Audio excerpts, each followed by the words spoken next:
За последнюю неделю в Коми клещи покусали 345 человек, из них 47 детей. Всего с начала сезона в медучреждение с укусами клещей обратился 1671 человек. Статистика пугающая. Случаи регистрируются ежедневно. И есть уже первые факты заражения энцефалитом. О том, как обезопасить себя, расскажет Дарья Вологжанина.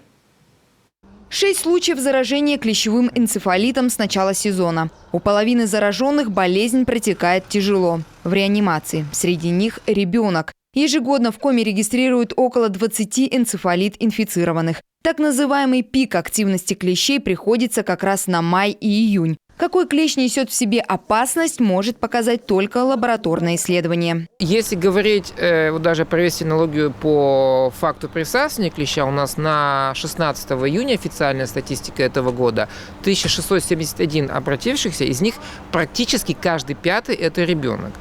В плане непосредственно заболевания клещевым энцефалитом, конечно же, статистика, к счастью, немножко другая. То есть у нас ежегодно регистрируется 2-3 случая среди детей, но здесь нужно отметить, что практически каждый год встречаются случаи тяжелого течения заболевания у данной категории пациентов.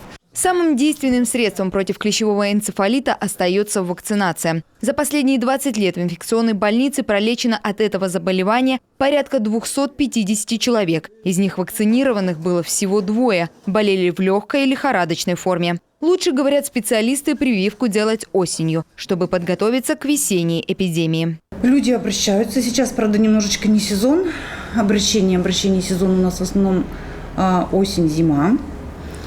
Но обращаются много, идут с желанием, очень хотят сделать, потому что у нас зона эндемичная, много укусов клещей, клещи в большом количестве зараженные, и поэтому люди осознают эту опасность и идут прививаться. Что нужно знать, если вы уже получили укус клеща? Каких-либо изменений в месте присасывания обычно не возникает. Инкубационный период длится от 2 дней до 3 недель. Признаки энцефалита проявляются только спустя это время. Симптомы как при гриппе. Утомляемость, снижение аппетита, ломота и повышение температуры. Первое, что нужно сделать – обратиться в больницу. Стоит отметить, что опасной инфекцией можно заразиться не только через укус. Кроме присасывания клеща есть второй механизм заражения клещевым энцефалитом – это употребление некипяченого, как обычно говорят, парного молока. Почему? Потому что крупный и мелкий рогатый скот в процессе выпаса также подвергается нападению клещей, и в них может попасть данный возбудитель, и, соответственно, через